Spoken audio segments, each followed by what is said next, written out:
2024-25 मध्ये तुम्हा सगळ्यांचं स्वागत।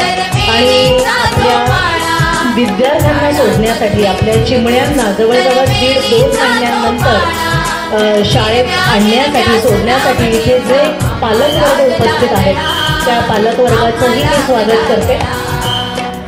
विद्यार्थ्यांनो, गेली 2 वर्ष आपण बघतोय की आपला शाळेचा जाई शनिवार साजरा करणार आहोत।